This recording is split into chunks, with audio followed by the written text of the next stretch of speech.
सभी भक्तजनों को मेरा निमन प्रणाम। राम राम, जय श्री कृष्णा। पूनम सिहा की दुनिया में आप सभी का बहुत बहुत स्वागत है।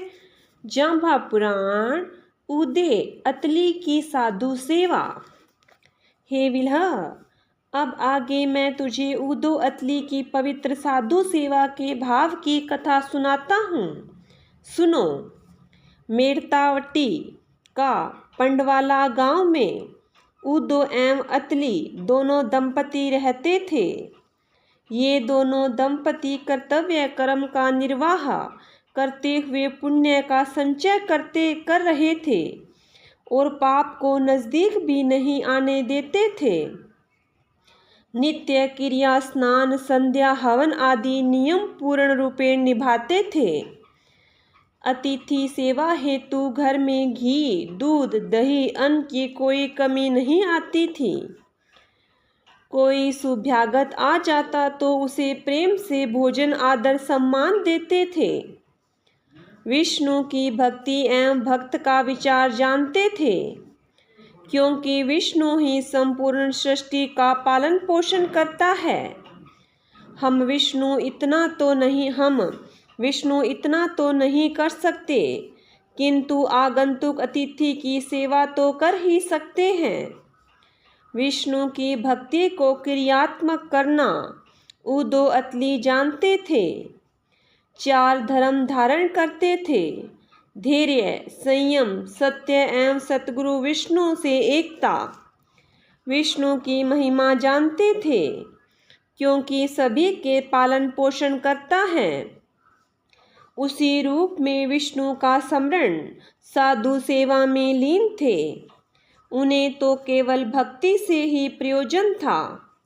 जिस दिन कोई संत सुभ्यागत घर में नहीं आता था, उस दिन दुखी हो जाते थे। आज कुछ भजन पुण्य बना नहीं, हमारा दिन व्यर्थ में ही चला गया। उदो अतली जब कोई मेहमान न आते तो चिंतित हो जाते कि आज हमारा नियम भंग हो गया। विचार करने लगे, हम लोग यहाँ पंडवाले गांव में रह रहे हैं, किंतु यहाँ तो एकांत है। इधर किसी का आना जाना नहीं होता। इसलिए हम लोग इस गांव को छोड़कर वहाँ पर जाकर बसेंगे, जहाँ पर जमात के लोग ज़्यादा रहते हैं। कोई ना कोई संत वहाँ पर अवश्य ही आएगा। हमें सेवा का सुअवसर प्राप्त होगा। ऐसा विचार करके पंडवालों गांव छोड़ दिया। बड़ी खुशी एवं आशा के साथ पंडवालों गांव छोड़कर हिंगुणिये गांव में जाकर बस गए। वहां आकर बसने का कोई दूसरा कारण नहीं था, केवल संत सेवा करना ही था। वहां हिंगुणिये में पहले ही बिश्नोई बसते थे। वे भी अतिथि सेवा करने में चौकस थे। सदा ही गांव के लोग सावधान रहते थे। कभी 4-5 अतिथि आते तो बांट कर ले जाते। 4 बासों में चलने वाले बिश्नोई तथा 5वां बास में उदो अतली आकर बसे थे। उदो अतली को तो 5 में एक ही मिलता। चारों को तो चारों मोहल्ले वाले ले जाते। कभी 10 सुभ्यागत आ जाते तो कभी 2 ही मिलते। इस प्रकार से कुछ महीने तक चलता रहा। एक दिन अतली कहने लगी, हे पतिदेव, इस गांव में आकर बसने में तो कोई लाभ नहीं मिला। हम तो संत भक्तों की सेवा करनी है, हमें तो यही हमारा उद्देश्य है। हमें यहाँ भी नहीं रहना चाहिए। जहाँ पर हमारा धर्म पूर्णतः निभ सके, वहीं जाकर रहना उत्तम है। हिंगुणिये से भी उदो अतली चल पड़े और समराथल के पास ही कुदसू गांव में आकर बस गए। समराथल से जांबोलाव जाने वाले भक्तों के मार्ग में पड़ता है। सेवा का अवसर अच्छा प्राप्त होगा। बहुत सी लोगों का आना जाना होगा। हमारे यहाँ रुकेंगे, हमें सेवा का अवसर प्राप्त होगा। यही विचार करके कूदसू में बस गए। यहाँ बसने में बड़ी खुशी हुई कि यह खर्च करने की जगह उत्तम है। यहाँ से आने वाले सभी सुभ्यागत जाम्बोजी के शिष्य हैं। आसपास में उदो अतली ने जो देखा और जो सुना, उससे कुछ श्रद्धा भाव में कमी आने लगी। कुछ लोग साधु भक्तों की आलोचना करते थे, उनके गुणों में भी दोष निकालते थे। गुण दोष तो सभी में ही होते हैं, किंतु अपना अवगुण ही दूसरों में सहज ही दिखता है। संगति का फल अवश्य ही लगता है। साधु संतों की आलोचना दोष सुनते सुनते उदो अतली के दिल में भी कठोरता आ गई। वह पहले वाला भाव श्रद्धा नहीं रही। पहले तो सदा ही प्रतीक्षा करते थे कि आज कोई भगवान का भक्त आएगा, हम उनकी सेवा करेंगे तो वह भगवान की ही सेवा होगी। किंतु इस समय इस गांव में आने के बाद तो केवल दिखावा ही रह गया था। भोजन तो करवाते थे, स्वागत भी करते थे, किंतु केवल देखा देखी, बिना भाव के ही सेवा कर रहे थे। जब प्रेम भाव घट गया तो धीरे धीरे अतिथि मेहमान भी घटते गए। ऐसा होने पर भी उन्हें किसी प्रकार की तड़पन नहीं हुई कि क्या बात है, आज का सुभ्यागत आते क्यों नहीं। धीरे धीरे प्रेम भाव घट गया तो अतिथि भी आने बंद हो गए। जब अतिथि नहीं, सेवा नहीं तो अन्न भी नहीं। एक दिन वह दशा भी आ गई कि घर में दाना भी नहीं बचा। खेती तो करते थे, किंतु खेती सामने न आकर पीठ दिखा जाती। जितना बीज बोते थे उतना ही पूरा नहीं हो पाता था। ऐसी विपत्ति की दशा में दंपति ने फिर से विचार किया कि क्या किया जाए। इस गांव में जब से आकर निवास किया है, तभी से अन्न धन सब कुछ समाप्त हो गया है। यहाँ रहकर अब करना भी क्या है। ऐसा विचार करके कूदसू से भी चल पड़े। उदो अतली ने कूदसू से आकर खिंचियासर गांव में निवास किया। जिस दिन से खिंचियासर में निवास किया, उस दिन से तो और अधिक भूख आ गई। अन्न की बुआई करते, किंतु कुछ भी उपज नहीं हो रही थी। एक तो अन्न धन का अभाव, दूसरा शरीर में वृद्धावस्था झलकने लगी थी। पहले तो जब धन युवा अवस्था में संपन्न थे, तब तो सभी प्रेम से मिलते थे, किंतु अब तो सभी छोड़कर चले गए, कोई बात ही नहीं करता। सत्य है कि जिसको अपना कहते हैं, वे भी अन्न धनहीन व्यक्ति से परहेज करते हैं, उनसे बात करना भी पसंद नहीं करते। सभी धन के ही साथी हैं। अन्न की कमी से दोनों दुखी हो गए। कोई भूला भटका साधु भगत आ भी जाए तो भी बिना अन्न धन के सेवा भी कहाँ से करें। ऐसा क्यों हुआ, बात कुछ भी समझ में नहीं आ रही थी। उदो अतली प्रार्थना करने लगे, हे कर्ता, अब हम क्या करें, हमारे साथ ऐसा क्यों हुआ। अब तो आप ही हमारे रक्षक हो।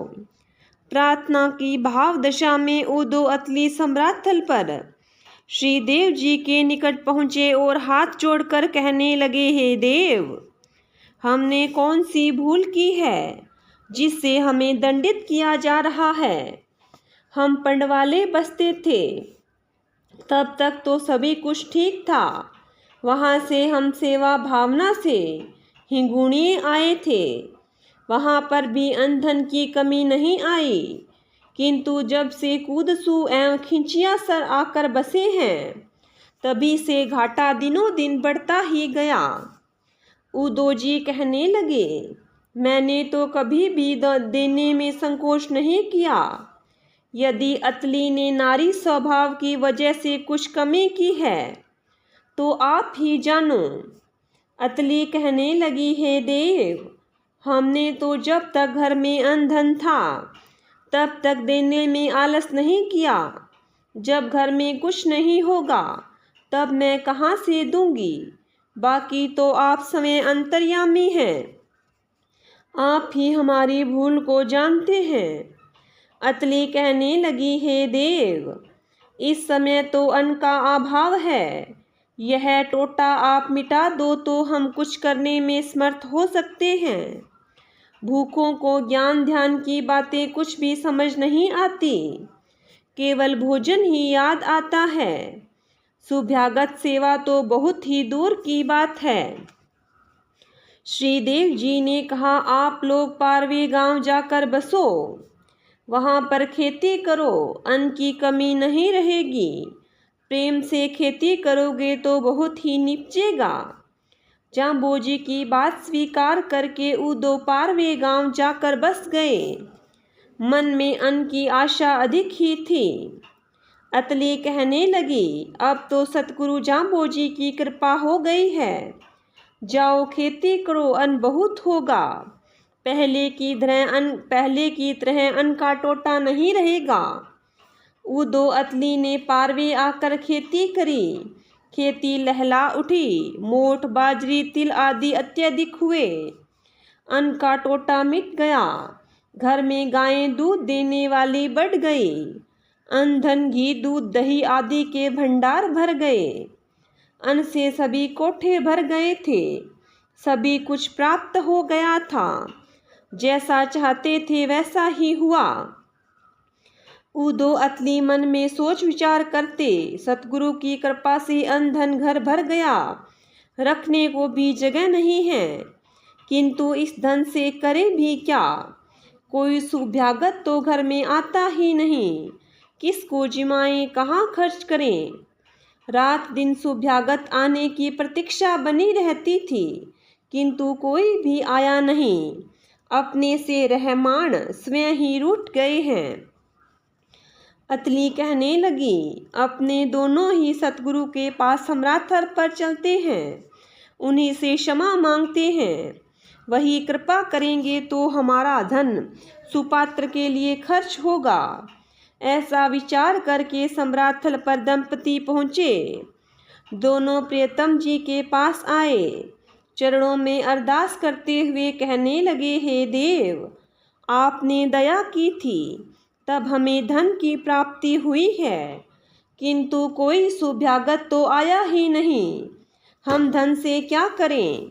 श्रीदेव जी ने कहा, हे उद्धव, मेरी बात सुनो।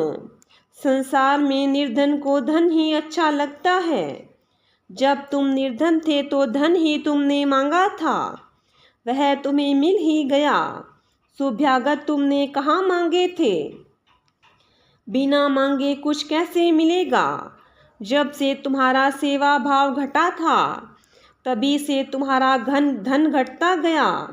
जब तुमने धन मांगा था तो धन मिल गया। यदि तुम्हें सेवा का भाव अब जग गया है तो सेवा का अवसर दिया जाएगा। श्रीदेव जी के कहने पर अतली धन खर्चने के लिए तैयार थी। देवजती ने कहा, गंगा पार से बिश्नोइयों की जमात यहाँ आई हुई है।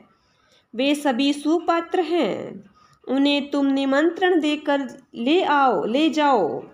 उनकी सेवा में अपने धन का सदुपयोग करो। उदो अतली ने बिश्नोइयों की जमात को निमंत्रण दिया और श्रीदेव जी से उनके साथ में चलने का आग्रह किया। केवल जमात ही पारवे पहुंच गई। उदो अतली ने मूंग, मोठ, बाजरी, घी, दूध, दही का भोजन तैयार किया। बड़े ही प्रेम से जमाती के लोगों को सुपात्र मानकर भोजन दिया। जाम्बोजी के द्वारा भेजे हुए भक्तों को जाम्बोजी का ही स्वरूप मानकर उदो अतली सेवा में तल्लीन हो गए। जमात भोजन करती, अखंड घृत धारा चलती। जब तक ना नहीं कहते तब तक घृत की धारा बंद नहीं होती। धन खर्च करने में अतली को खुशी होती। सुपात्र साधु जन भोजन करते। उदो समय अपने हाथ से पंखा करते। अतली घी समय अपने हाथ से देती थी। अतली की होती आखड़ी, नौकरे बिना न रही खड़ी, नेकारे बिना न रही खड़ी। धन खर्च करते समय अतली का हृदय धड़कता नहीं था, क्योंकि अतली ने यह निश्चय कर लिया था कि मेरा कुछ भी नहीं है, जो कुछ है वह परमात्मा का है, उन्हीं का उनको समर्पण है।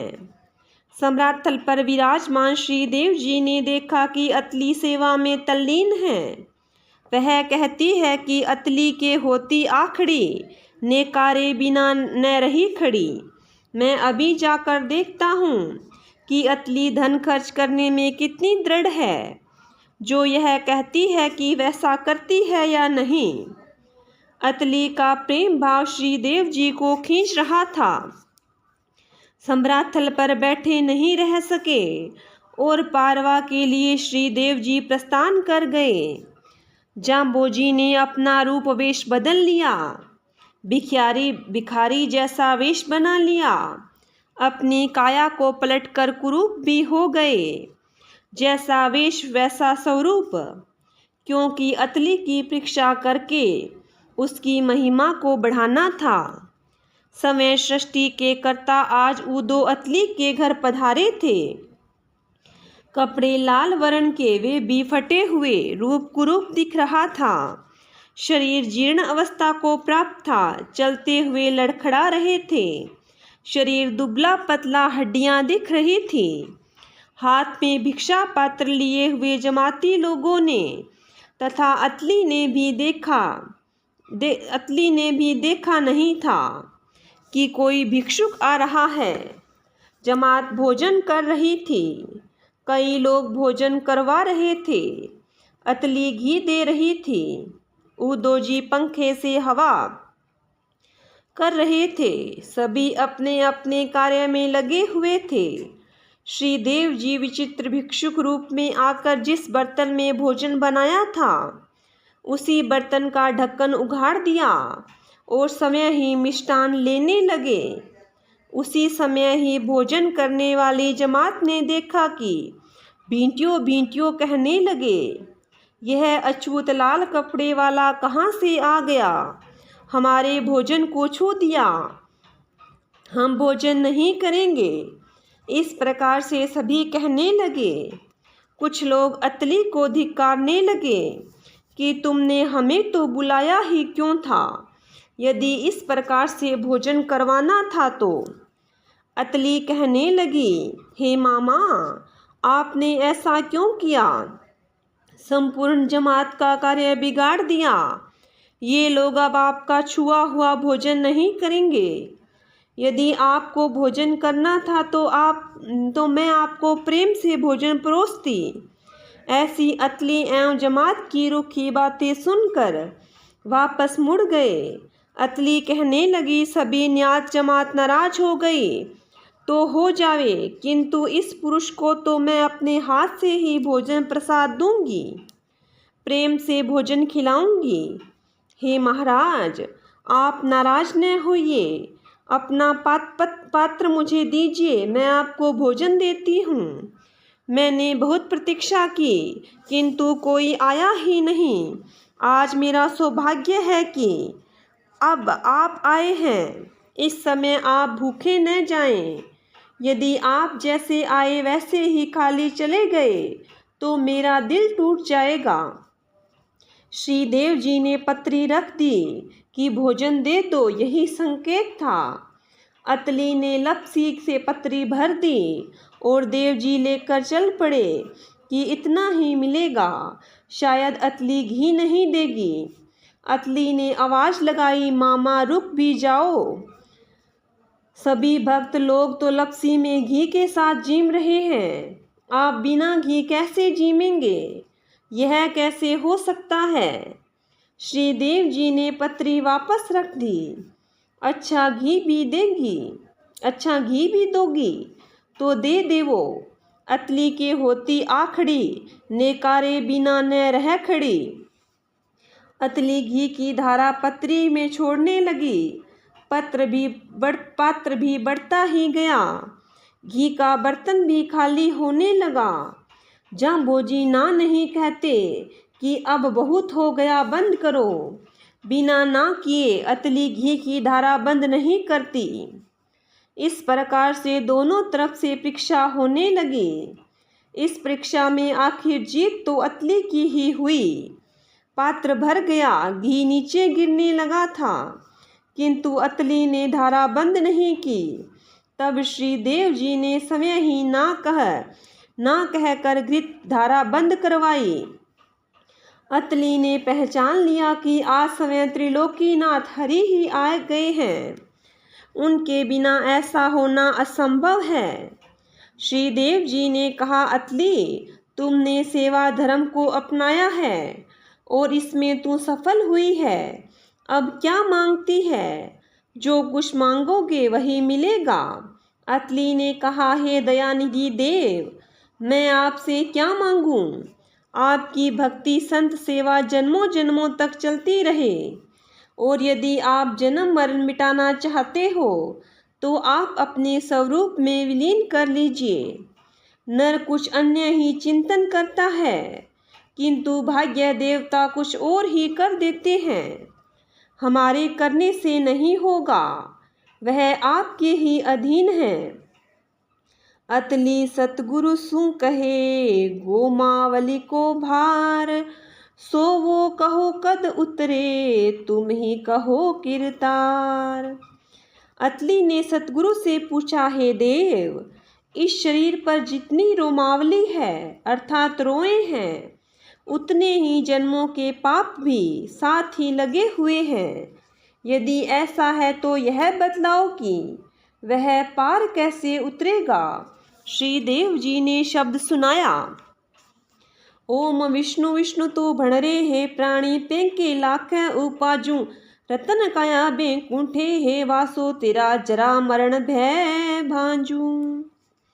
हे अतली, तुम ठीक कहती हो, किंतु विष्णु विष्णु ऐसा जप करने से करोड़ों जन्मों के पाप नष्ट हो जाएंगे। जिस प्रकार से एक एक पाप जुड़ते जुड़ते पापों का ढेर हो जाता है, उसी प्रकार से एक एक नाम जपते हुए नामों का ढेर हो जाएगा। तब उन पापों को जलाकर भस्म कर डालेगा। जिस प्रकार से एक एक पैसा जोड़ते करोड़ों जुड़ जाते हैं, जिस प्रकार से लकड़ी घास के ढेर की अग्नि की चिंगारी, घास के ढेर को अग्नि की चिंगारी भी जला डालती है, उसी प्रकार से ज्ञान रूपी अग्नि तुम्हारे पापों को जलाकर भस्म कर देगी। तुम्हारा यह रतन सदृश्य शरीर नाम जप के प्रभाव से बैकुंठ को वास करेगा। तुम्हारा बार बार जन्म लेना और मरना सदा के लिए मिट जाएगा। केवल दो ही बड़े भय हैं, एक मृत्यु का, दूसरा बुढ़ापे का। ये दोनों ही मिट जाएंगे।